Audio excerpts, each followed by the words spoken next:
लोग अपनी productivity improve करने के लिए क्या क्या नहीं करते हैं। अब J.K. रोलिंग को देख लीजिए। J.K. रोलिंग जिन्होंने हैरी पॉटर सीरीज लिखी थी, अब J.K. रोलिंग अपनी हैरी पॉटर सीरीज की फाइनल बुक लिख रही थी, द डेथली हैलोस। किसी ना किसी कारण से वो घर पे बुक कंप्लीट नहीं कर पा रही थी। कभी कोई इमरजेंसी आ गई, घर में कोई काम आ गया, कैसे भी फोकस नहीं कर पा रही थी। उनको प्रेशर था क्योंकि उनको टाइमली कंप्लीट करनी थी, और सिर्फ टाइमली कंप्लीशन ही नहीं, उनको ध्यान रखना था क्योंकि उसके जो जितने फॉलोअर्स थे, मिलियंस ऑफ फॉलोअर्स, पहली 6 बुक्स के साथ उसको कुछ सिंक्रोनाइज भी करना था ताकि रीडर्स को मतलब एक बहुत अच्छा एक्सपीरियंस है वो हैरी पॉटर सीरीज़ को ख़त्म कर पाएँ।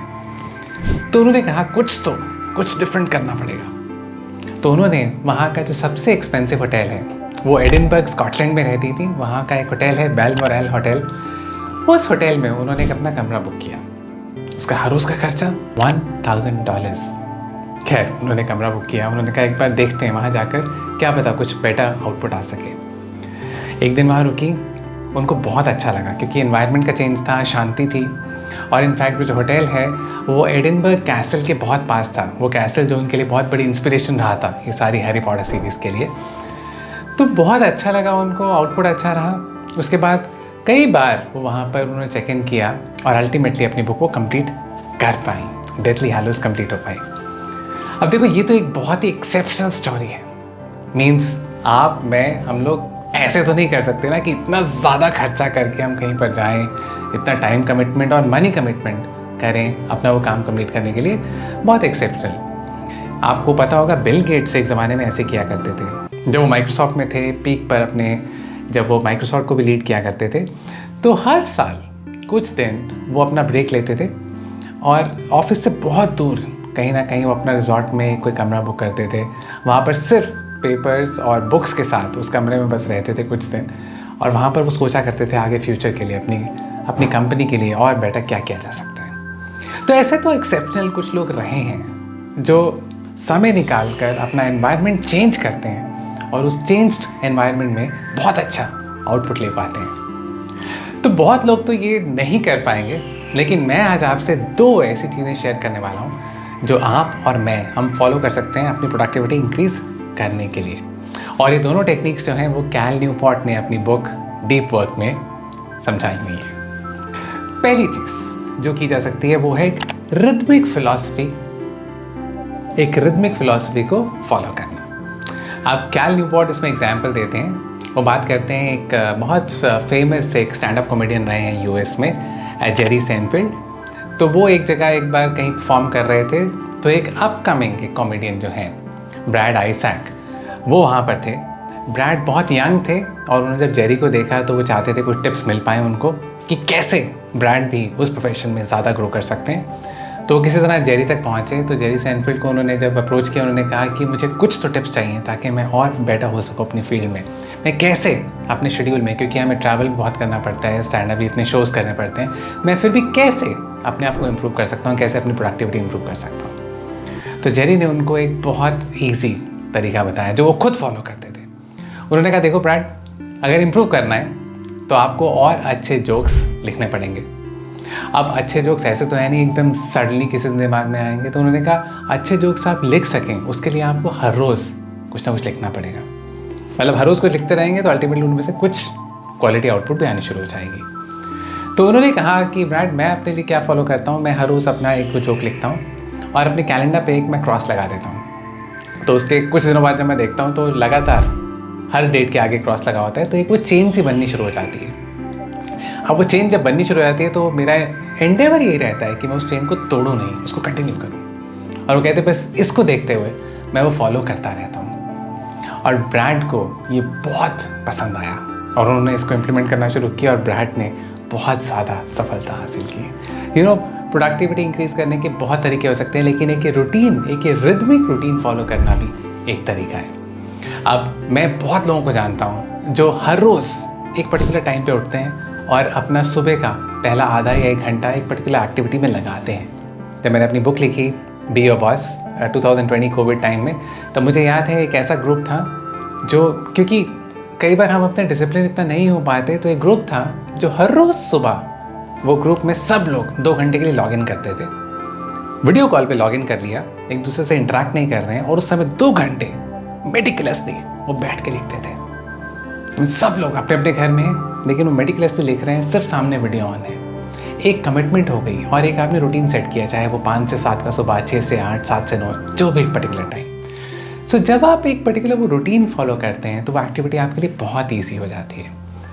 तो रूटीन से एक्चुअली आपका एफर्ट कम हो जाता है, क्योंकि आपके माइंड को पता है कि आपको कल सेम टाइम पे वही चीज़ करनी है। सो पहली चीज़ जो आपको बहुत हेल्प कर सकती है प्रोडक्टिविटी इंप्रूव करने के लिए, कोई भी चीज़ जो आप इंप्रूव करना चाहते हैं उसको आप हर रोज़ एक स्पेसिफिक टाइम पर करना शुरू कीजिए। Specific time is very important, you need to fix that time, ताकि आपके माइंड को पता है, आपको दोबारा कल के लिए सोचने की ज़रूरत नहीं। आपके माइंड को पता है कि कल इतने बजे ये एक्टिविटी दोबारा करनी है। तो पहली चीज़ ये रिदमिक फिलॉसफी। सेकेंड चीज़ जो कैल न्यूपोर्ट डिस्कस करते हैं अपनी बुक में, वो बात करते हैं जर्नलिस्ट फिलॉसफी। अभी जर्नलिस्ट फिलॉसफी क्या है? अब वो कहते हैं कई लोग बहुत ज़्यादा बिजी हैं।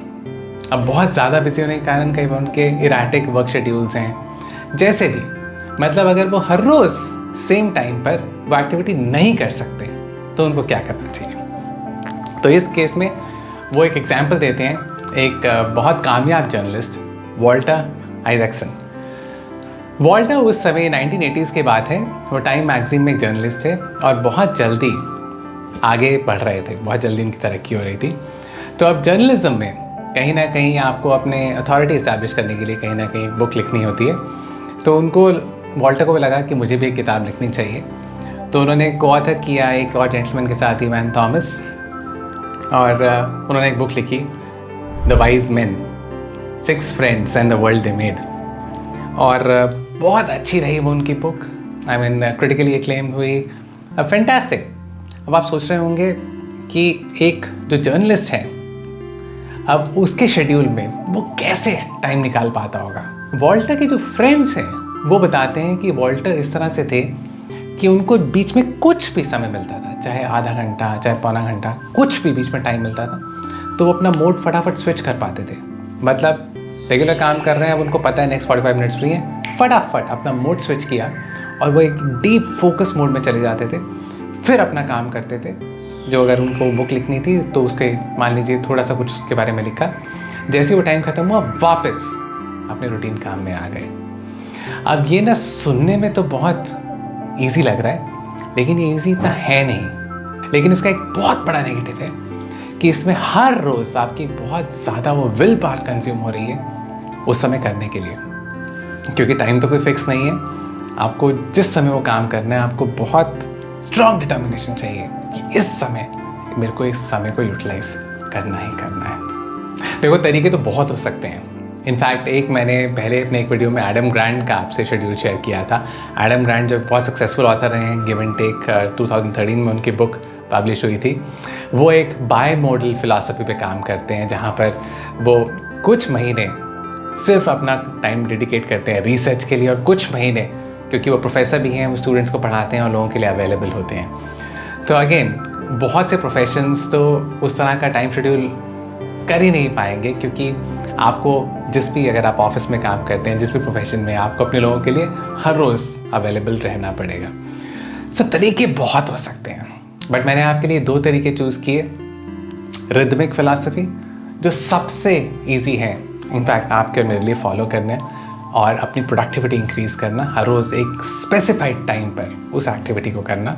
या अगर हम बहुत, कभी कभी हमारे साथ भी हो सकता है ना, हम कभी ट्रैवल में हैं, लंबे अरसे के लिए कहीं ना कहीं जा रहे हैं, तो सेकंड जो फिलॉसफी आपसे मैंने शेयर की वो है जर्नलिस्ट फिलॉसफी, जहाँ पर आपको जब टाइम अवेलेबल है तब वो टाइम लगाकर आपको फोकस्ड काम करना पड़ेगा।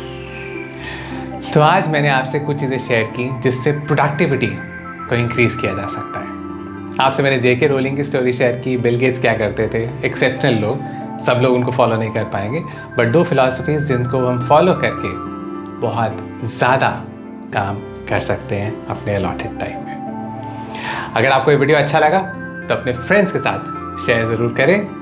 Do subscribe to the channel. That's all for today.